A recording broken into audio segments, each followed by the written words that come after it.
దాదాపు 18.7 కోట్లు కొరట్ల 18.7 కోట్లు మెట్రల్ శాంక్షన్ అవ్వడం జరిగింది. ఇందులో mostly drinking water, drainage facility plus ఇతర ఇన్ఫ్రాస్ట్రక్చర్ మీద కూడా ప్రపోజల్స్ పంపడం జరిగింది. అవన్నీ కూడా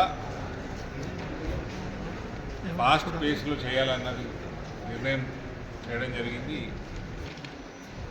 ఇవన్నీ కూడా ఈ దాదాపు 36, 62, 98 దాదాపు 100 కోట్ల ఫండ్, 80% ఫండ్ కేంద్రం నుంచి శాంక్షన్ అవ్వడం జరిగింది. 20 కోట్లు రాష్ట్ర ప్రభుత్వం వాటర్. ఇది కాకుండా ప్యాడీ ప్రొక్యూర్మెంట్ స్పీడప్ చేయాల్సిందిగా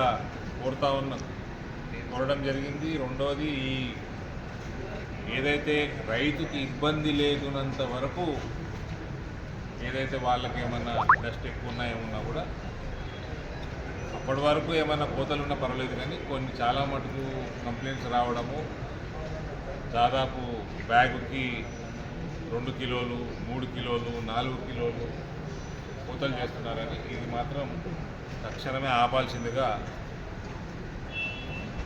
దాని మీద దృష్టి పెట్టాల్సిందిగా కూడా కలెక్టర్ గారు చెప్పడం జరిగింది. ఫసల్ బీమా పథకము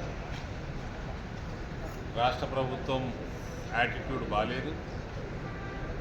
రాష్ట్ర ప్రభుత్వం నుంచి వాళ్ళ ఇన్సూరెన్స్ వాటా కట్టలేరు. వాళ్ళు కడతాము అని వాగ్దానం చేసి ప్రభుత్వంలోకి వచ్చిండ్రు, ఇవాళ కట్టలేరు, కట్టే పరిస్థితి కూడా లేనట్టు నాకు అర్థమైంది. సో ఈ అకాల వర్షాలకి, అతి వర్షాలకి ఇది ప్రతి సంవత్సరం వచ్చేది. ఫసల్ బీమా లాంటి పథకాలు ఇంతకుముందు కేసీఆర్ ప్రభుత్వం నెగ్లెక్ట్ చేసిండు, ఇప్పుడు ఈ ప్రభుత్వం కూడా నెగ్లెక్ట్ చేస్తుంది. ఇది మంచి పరిణామం కాదు. ఎందుకంటే ఇది మనకు ఎప్పుడో ఒకసారి వచ్చేది కాదు. ప్రతి సంవత్సరం మనకు సైక్లోన్లు వస్తుంది, ప్రతి సంవత్సరం ధాన్యం దొరుకుతున్నది, ప్రతి సంవత్సరం ఇదే అవసరం. కాబట్టి ఫసల్ బీమా ఇంప్లిమెంట్ చేసుకునే ఇంగిత జ్ఞానం ప్రభుత్వం ఉండాలి. రాష్ట్ర ప్రభుత్వం అమృత్ పథకం రివ్యూ చేయడం జరిగింది. ప్రధానమంత్రి సూర్య గారు ఈ ఇంట్ల మీద, ప్రతి ఇంటి మీద సోలార్ ప్యానెల్స్ 2 కిలోవాట్లకి మీకు సుమారు 1,20,000 నుంచి 1,30,000 ఖర్చు అవుతుంది. అందులో నుంచి మీకు 60,000 మీకు సబ్సిడీ ఇవ్వడం జరుగుతుంది. మిగిలింది కూడా లోన్ చాలా తక్కువ రేట్ ఆఫ్ ఇంట్రెస్ట్లో లోన్ దొరకడం జరుగుతుంది. మీకు దాదాపు కరెంటు ఫ్రీ అయిపోతుంది. ఇంకా మిగిలితే డబ్బులు కూడా మీ అకౌంట్లో పడతాయి. సో అట్లా పడ్డ అకౌంట్స్ కూడా ఎన్ని ఉన్నాయి అని వెరిఫై చేయడం జరిగింది. ప్రతి జూన్లో, డిసెంబర్లో సంవత్సరానికి 2 సార్లు ఏదైతే అదనపు ఉత్పత్తి జరుగుతుందో కరెంటు, ప్రతి వాళ్ళకి ఆమ్దాని కూడా వస్తున్నది.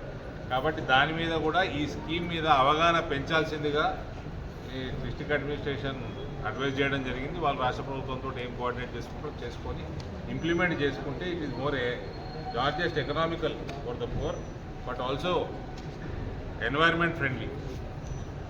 దానికి ఒక పైలట్ ప్రాజెక్ట్ కూడా, గ్రామాన్ని ఎంచుకొని పైలట్ ప్రాజెక్ట్ చేయాల్సింది కూడా కేంద్రం నుంచి గైడ్లైన్స్ ఉన్నాయి. అది కూడా తొందరగా ఇంప్లిమెంట్ చేయమని చెప్పడం జరిగింది.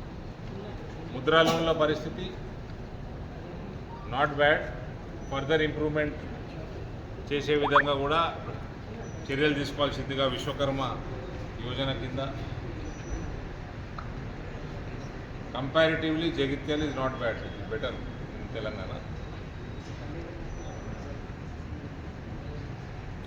మెడికల్ హెల్త్ పైన రాష్ట్ర ప్రభుత్వానికి 0 ఇంట్రెస్ట్ ఉన్నది.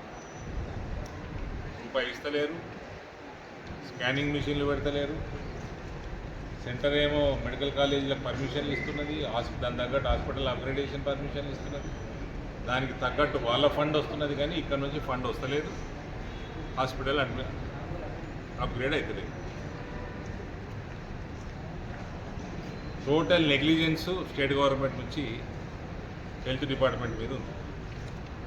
గ్రామీణ సడక్ యోజనలో టోటల్ ఎన్ని మన